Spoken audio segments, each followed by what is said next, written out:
Let's start with Goose, Jack. Yeah. I'm happy to have him back. Yeah, geez. I mean, one thing I know about him is he's always out and then in and then out and in. So if anyone says, listen, he's not game ready, that's usually how he plays his career. So, and ready. I mean, I'm sure you guys watch a bit of training, and the ones who have will see. Just it's like he hasn't been away. And that's what, I sort of repeat myself when I always say these end of season games, when you get to these playoff games, you need your best players fit and available and you need them ready, and whatever happens in the season is just part of that building block. So to have him back, I mean, it's 14 or 15 players who played last week, so it's continuity, and then have him back is a Springbok. He's our number 110. And we got Keegan, who played really well for us on the bench, so it's a good position to be in. Jack, just the way the box squad that was announced yesterday, Yep. probably is obviously the one question. Have you guys had any feedback of anything that why he's not there? No. And we don't. I mean, obviously he's 54. And as I said to you, Brendan, I mean, that doesn't mean because he's 54 you're out. I mean, there are a lot of changes to the first alignment, to the second alignment. There are a lot of changes to last year, this time to now. So, I mean, I don't think it necessarily means that forever. It's also an alignment camp to prepare, and if you work it out, 54 players for 4 test matches, a lot of guys who aren't going to play in those 4 test matches. So it's not like I've been national coach before. It's not. I mean, he knows. Sometimes he's in, sometimes he's out. They've got that. When they have a guy from Scarlet's in now, it's another hooker. So it's a good position for the Boks to be in that they've got depth in that position as well. Just on the Sharks, it looks like Evans out as well. Just your thoughts on what they're going to bring and how much that kick-off affected them, maybe all the... Yeah. Well, I mean, 100 minutes will affect them, and then that just happens. It's just the nature of the competition. It's like if you follow tennis and some guys play for 5 sets, they're obviously more fatigued at the end of the comp if they have 5-set matches week in, sort of week after week or game after game. And then you get guys that win in 2 to 3 sets, 6-love, 6-1, 6-1. That guy's obviously much better prepared physically. So it does take its toll. But, I mean, you say now, even I don't know if Evan's out. I mean, let's be fair, We only see the team that gets here. We can't worry about who said and they said, and maybe, we've got to prepare as though the best team's coming here. And I have said this to you before, that's probably one of the best Sharks teams that's ever been on paper. It reminds me of Peter Miller, Henry Honeyball, Jeremy Thompson, Kobus van der Westhuizen, and Andre Joubert. They're all Springboks. There are not many guys in that Sharks team that aren't Springboks. And in fact, I think they're 15 out of the 54 are Sharks players. So that's not too bad, Good. Jack, just coming back to one question, how important is it to have him back, given how well the Sharks kicked and contested the previous time they played here? Yeah, well, I mean, it's just important to have him back. It's got nothing to do with the Sharks. It just is important to us. He's been with us now for a long time. He's played, if you consider how many minutes and training minutes he must have had with Emmy at 9 and with Harold at 12, it's lots and lots of time together. So, some would say he didn't play for X amount of time, but if you add up all the minutes, as I said, he's trained and played with those 2 guys inside and outside him. I've got no doubt that he'll be good enough and he'll settle in quickly. And just your message in general this week to the players. Tomorrow's going to be probably packed or close to packed. Just your message. That's it. To the players. That's it. You've just said it. Close to packed tomorrow. That's it. That's why you play rugby. That's why when you pick your rugby ball up, like your little boys do in your garden, and the one says he's Goosen and the other one says he's Kobus. This is where it ends up. It ends up in these big games. So that's the message. You play rugby to play in these big games, and best players in the world are the ones who play the best in these games. Cool. Jake, the Sharks back of forwards had a splendid run into the semi-final. What do you expect from them, and how are you going to counter them? Yeah, I mean, Colin, it's such a big question because, I think that 12 out of 15 in the team are starting Springboks. And I think if, again, top of my head, if you go through, I think the only guys not a Springbok in that pack is, they're 2 flankers. The rest are all Springboks. And not only Springboks, they're World Cup winners. So I'm expecting that.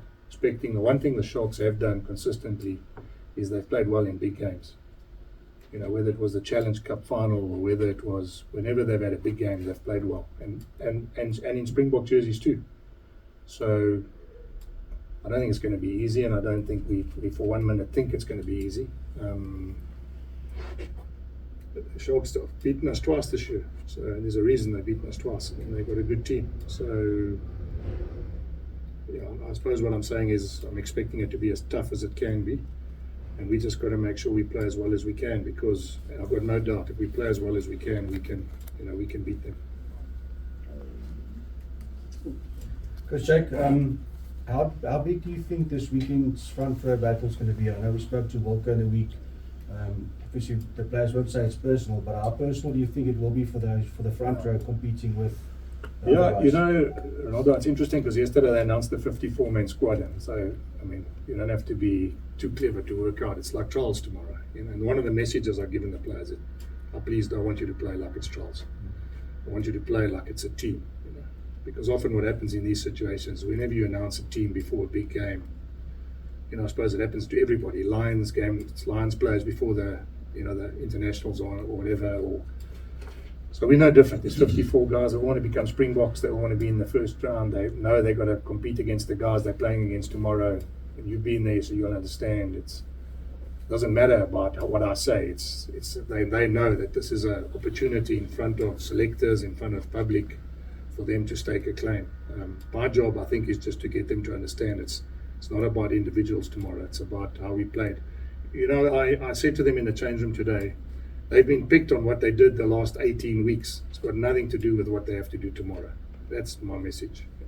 They're not gonna do anything tomorrow that is gonna make them, you know, put their hand up. They put their hand up already to be picked in the 54-man squad by what they've done for the last couple of months. So I just want them to continue doing that. Coach, and then obviously looking at the last two games, do you think there was maybe a level of the Bulls not being physical and front up where the Sharks were in your guys' face a lot of the times when you guys especially played here at Loftus the last time? Do you think you guys can match the Sharks' physicality, maybe even better that? Yeah, we have to. I mean, you've played rugby enough to know that's one of the key elements. You know, if you look at it, you need a tight five, you need a captain, you need a goal kicker. And Doc Craven always said that, you know, and a tight head prop. So I can't go away from that. Tight five needs to front up tomorrow. Tight head prop needs to play well. Our goal kicker has been out for a while, comes back into the team, and our captain needs to make good decisions. I mean, that's one of the fundamentals of rugby. So whether I sit here and go, no, we don't need to, even you know and I know that's how the game gets won. We say the forwards decide whether you win it, and the backs decide by how much, and that's not going to change even after I'm gone. That's how rugby works. Jake, looking at last week's game, obviously you started slow, made it difficult for yourselves. How do you prevent that from happening again? You weren't at the media conference last week, No, I think Kobus asked me the same question, I think. Was it you, Kobus?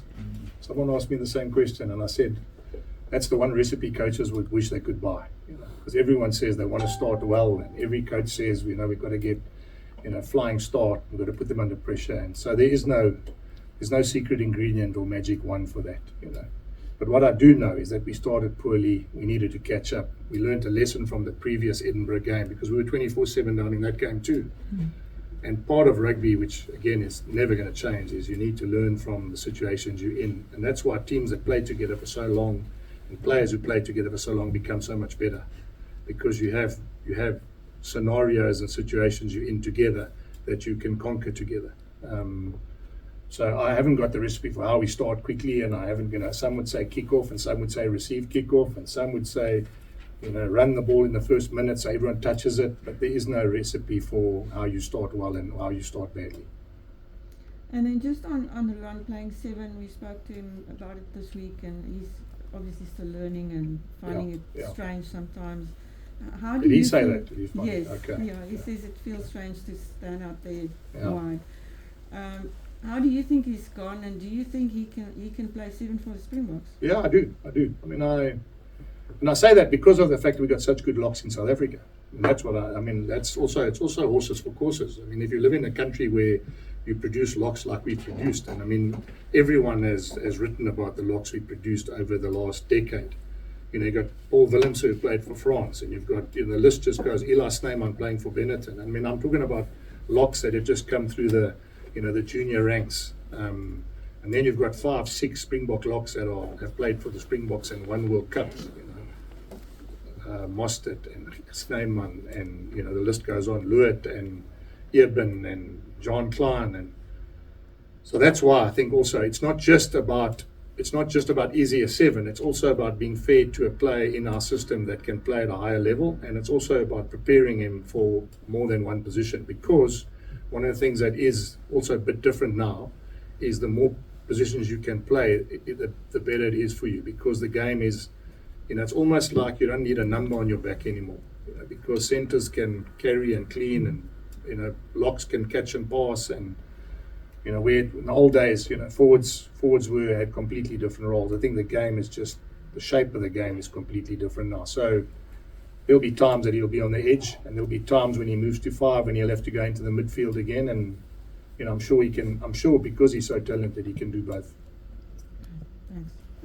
Jake, against the Sharks, the 2 games that you lost, one of the things that Sharks did very well was the regain kicks. Sorry, I'm just trying to think, where have I heard of people, I thought it was, someone was asking about it, we lose to them twice in a row. I've heard this before in the media thing. Sorry, No, yeah. I did my homework, yeah.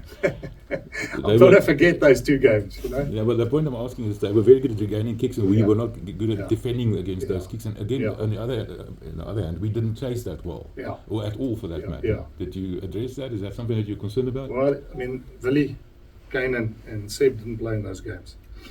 So, I mean, it's a completely different battle altogether. We're talking about two Springboks, talking about a 98 test Springbok at fullback. I mean, whether I'm not saying we haven't spoken about it, but just those guys alone, their kick chase, their understanding of where it's going to go, their understanding of what they do when they get it.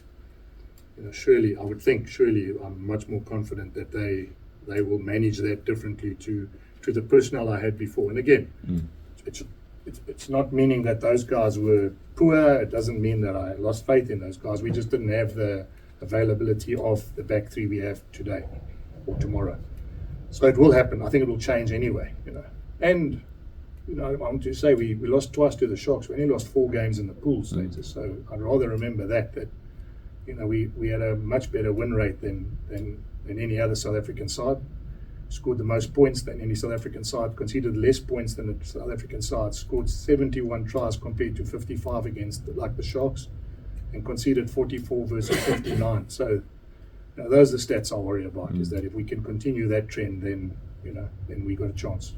I wanted to say I would have liked to play any other team but the Sharks, or the Stormers for that But matter. you don't work in the commercial office upstairs. No, See, I hear you. But commercial still. guys are banging their chests Yeah. because there's 51,000 people coming tomorrow. Sure. So, as I said, depends what hat you wear. If you wear the marketing department and the CEO's hat, well, then they're loving life because they got full house tomorrow. But as I said, there's always put a smile on everyone's faces because whatever, as I say in golf, every shot makes someone happy. Well, you're not concerned about the Sharks specifically. You're happy enough. No, we'd have to. Let's be fair. If the Sharks came, let's put it this way. Let's say the Sharks came 4th and didn't come 3rd, and they would have had to beat Leinster then, and they beat Leinster. We'd have to play the Sharks anyway. So what I've worked out is that if you're going to win this comp, by default, you have to beat those teams along the way. And if the Sharks are on fire this week and they would have played Leinster, we would have had to play them next week. Yeah. So. No, good point. Yeah, I don't think it's a choice. We have to look at this is the 3rd year we can get to a final, and then the lessons are what did we learn in those first 2 finals, and then as a coaching team, as a group, we need to make sure the lessons we learned count in our favour. Good luck, Jake. Thank you. Nicholas. Yeah, sorry to go back, Jake, to that last class when the Sharks came here. Yes. Yeah. You did also mention Cameron had missed that game. And Correct. Defence was a bit Correct. of an issue. Obviously the Sharks lose forwards of carrying well under yesterday's. Yeah, but he's not needed for that. So I told you, I said the one thing we missed today was there were certain gaps that appeared because we didn't have a player filling that gap. And that's what he does so well. Is he gets around and he makes players make decisions in places on the field that has a domino effect of how the outcome of that play ends. And, because he's so quick and he's like an extra athlete out there, when you go into multi-phase and he ends up 2nd or 3rd last, it's like having a backline player there. And then all of a sudden, You know, the guy who would have been exposed there is two players in on defence. And he's a lot more comfortable defending 2 in than he is second last. I'm talking about that player that he's now taken the place of. So I remember that game very, very well, in that there were the holes that came into places that I knew Cameron would have been there if he had played. I remember he pulled out right at the end. So it was like we trained and he was almost ready to go, and then I had to withdraw him. So, you know, I mean, it wasn't like we had prepared that during the week. We had thought he was going to be there to fill that gap, and that gap literally, and he wasn't there. So tomorrow will be different. If they play the same way, the Sharks, they won't get the same space they got because of the fact that he is so good at understanding how to close that space. Thanks, Jack, having attended obviously a lot of your press conferences this season, one of the things you talk an awful lot about is bringing back the Springboks that are overseas. Yes. When we look at the Sharks in terms of the Springboks, they have brought back Sia, that's Jensen, Yes. Koch, Egan. You got enough paper? And You got enough paper there? yeah, exactly. Okay, because you can carry on writing. It just strikes me. Obviously, the irony is they, in a way, they kind of where you want to be. So, Yeah. are you sitting in a space in a space where you know? They're exactly where I you want like to a be. swap? Yeah, exactly where I want to be. And what I meant by that is they're not necessarily where I would like to end, but they've shown you there's 12 Springboks. Then you got so you work it out. The only backline player who isn't a Springbok is Ethan Hooker, and he's basically in the squad. And then Chichuka's not a Springbok, and he's in the squad. So the one guy who's been playing for them, James Venter, is the only guy in the whole squad that's not in the camp. Now that's what you need. So, I mean, I sort of say to you guys every week, we need to get to a point where, like Leinster and like those top teams, even the Glasgow's, and they've got internationals on their bench, and that's only going to come over time. So, you know, I'm not for 1 minute saying the Sharks are where I would like to be, and make sure we don't quote that as what I'm saying is, but I would like to be much better off than the Sharks. But the Sharks have obviously latched onto the fact that what they need is they need that caliber of player throughout their squad, and that's why I think they've improved like they have, because I think Sia said it this week that it's nice to have all these internationals and have all these players with lots of experience in and around their group. So that's where the Bulls want to get to. They want to get to a point where you've got Goosen, and next year Pollard, and then you've got 2 internationals at 10, and you've got Grobis and Akker, 2 internationals at hooker, and you've got Gerard and Hendrik, 2 international loosehead props. All of a sudden that just gives you so much more to your selection, but also just to the confidence in the group. So we talk a lot about North versus South in the Stormers context, but this. Yeah, they're not in this week, are they? What I'm trying to say is, this game has its own needle. Yeah. It always has, obviously since 1990. What sustains that needle now, in your opinion? Yeah, I suppose the comments those guys in 1990 made, that I suppose fuels it. I remember Nas saying they won't win another Currie Cup in his lifetime. He's still alive. So I think it doesn't matter. Sharks have gone from coming in from the B section into one of the powerhouses of South African rugby. You guys aren't old enough. Some of you are, but not old enough to remember that when Keith Parkinson and Doc Late got them in from the B section, people couldn't believe that Natal were going to become an A section team. And then look where they are now. Springboks in every position. They've played in Super Rugby finals. They've won Currie Cups. They won the Challenge Cup. So it's not a case of needle, I think, Sim, to be fair. I just think it is. They've become a big union in South Africa, and they work hard to be where they are. That doesn't happen by default. If you look at the squad they put together, it's been through hard work. So I've got to be careful because I don't want you guys to write. It's not a needle. It's a derby game. It's there's always going to be, whether it was the Stormers or Western Province in the old days, or whether it was the glory days of Transvaal, like when Doc Late and Francois Pina and those guys were here. It goes in cycles, and now it's the Sharks, Bulls, and let's be fair, one of the pictures I have in my wall in my office is that fantastic final where the Bulls beat the Sharks in the Super Rugby final. That's, you talk about 1990, remember what an epic that was, you know. So I'm just glad that we can be part of rugby history against big teams, and that we can fill our stadium. I mean, I remember sitting here 3-4 years ago when COVID was on, and people wondered with the players' exodus and salary cap cuts and whether we'd ever be able to sit here and fill a stadium. And we've not only done that once, we've done that many times since then. I sat on Zoom calls with media. I never had a media guy, and I wondered if those days would ever come back.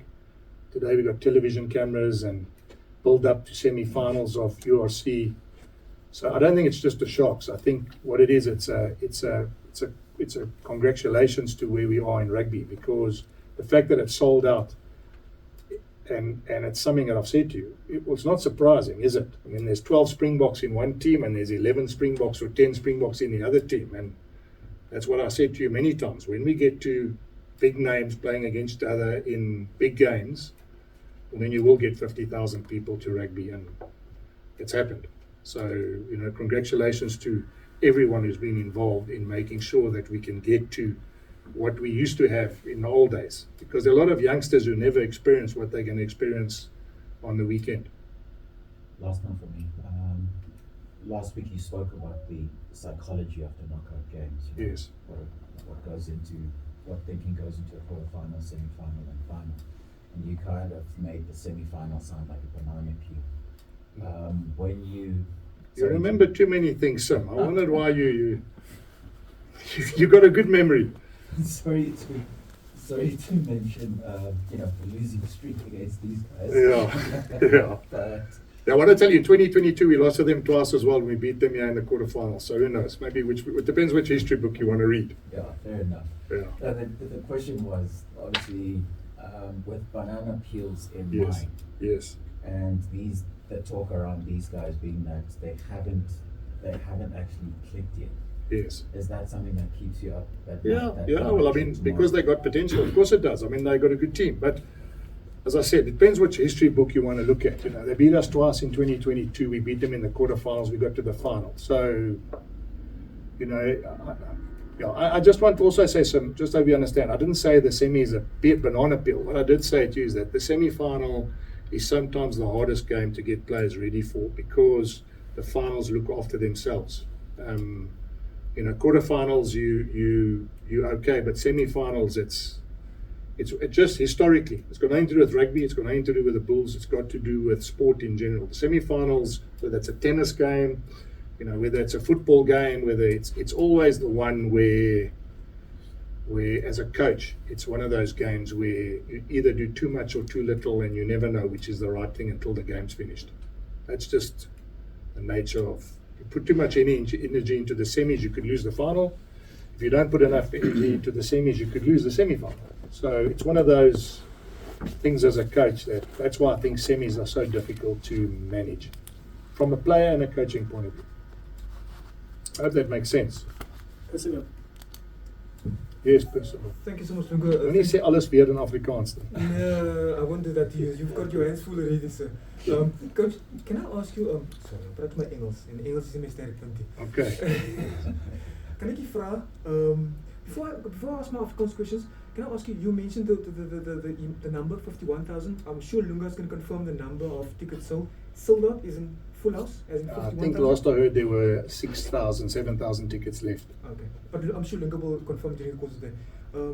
Is het, ek vra elke keer hierdie vraag, jy het dit in Engels genoem, is dit 'n voorreg dan vir julle as 'n tuisspan om voor 'n vol huis te speel, meneer? In so 'n druk situasie? Dis nie 'n druk situasie nie. Druk situasie as jy 'n rooi en 'n swart kabel het en jy moet weet wat se een om te sny, anders dan ontplof jy dan. Dis druk situasie. Om sport te speel voor 50,000 mense is nie druk nie. Dis soos jy sê, dis 'n ongelooflike uitdaging en dis 'n voorreg. and you weet, Billie Jean King, I think, or someone is on the wall somewhere says, pressure is a privilege. And that's exactly it. It's of course, dis 'n voorreg. Voorreg vir hierdie spelers om te ervaar wat dit voel om voor 'n tuiskade voor 'n volpakte stadium te speel in 'n game waar jy jou beste kan speel. En jy weet, die uitdaging vir elke speler en vir ons ook as coaches is hierdie games is waar jy op jou beste wil wees. Beste spelers wil man of the match wees in die grootste games. En as jy gaan kyk, jy weet, die spelers wat groot name in rugby geskryf het, is die spelers wat in hierdie games en die finale en in wêreldbeker wedstryde die man of the match is. En dit beteken, dis hoekom ek so opgewonde is. En twee laaste vinnig Afrikaanse vraag. Jy praat van, jy gebruik die woord proewe in Engels trouwens. Hoekom dink jy hierdie wedstryd, veral tussen twee Suid-Afrikaanse spanne, groot Suid-Afrikaanse spanne, sogenaamde groot spanne, word soort van as proewe beskou in jou opinie as voormalige nasionale afgetrek? Omdat gister die span uitgekondig was. Er was 'n squad gekies en sonder dat jy iets moet sê. En dis net natuurlik. As jy in 'n 45 of 'n 54 man squad gekies is om na 'n oefenkamp toe te gaan om vir die Bokke te speel, dan moet jy weet. En as 15 van die spelers wat in daai groep is wat teen jou gaan speel Saterdag, dan weet jy, dis al wil jy dit nie doen en dan weet jy dis proewe. So dis hoe my met die spelers gepraat het, hulle sê asseblief, moet dit nie individueel vat nie. Speel as 'n span. Vir my is dit meer belangrik wat jy gedoen het die laaste 18 weke, is hierdie hoekom jy gekies is. Moenie nou môre alles probeer in een game te doen om te wys hoekom jy in daai span gekies is nie, of in daai groep gekies is nie. En dit laastens, coach, jy praat saam met my asof ek 'n graad 1 leerling is. As jy jou eerste Jy wil hê of ek doen dit? Ek wil jy moet praat as I'm a grade 1 pupil. As jy jou opdragspan kies, jou eerste 15 tal, dan aanvaar ek 'n afrotter sê, julle is die beste span om die wedstryd mee te begin en moontlik te wen. Johan Goosen wat dan onmiddellik begin op nommer 10, sê vir my, hy is die beste keuse op nommer 10 en nie iemand wat momentum aan sy kant het soos Keegan Johannes nie. Ja. Okay, jy's in graad 1. Yes. So ek sal crayons gebruik om dit te verduidelik. Een ou is 'n springbok en die ander man is nou deur die stelsel en hy het baie goed gedoen. Een kan nie die hele game speel nie omdat hy beseer was en iemand moet dan die game klaarmaak. Okay, so wat sê een, sal jy as 'n graad 1 wil uitwerk, sal jy dit so omdoen. En dan sal jy sê 1 + 1 is 2. En dis reg, so 1 en 1 is 2. Jy reken Goosen wat nie die momentum het as die beste opsie vir jou om sy ervaring. Ek dink Jordan Hendricks het laasweek sy eerste game gespeel in 7 weke vir die Sharks en hulle het gewen. En hy het loskakel gespeel. So dit kan gedoen word. Thank you so much, Nico. Thank you, coach. Dankie.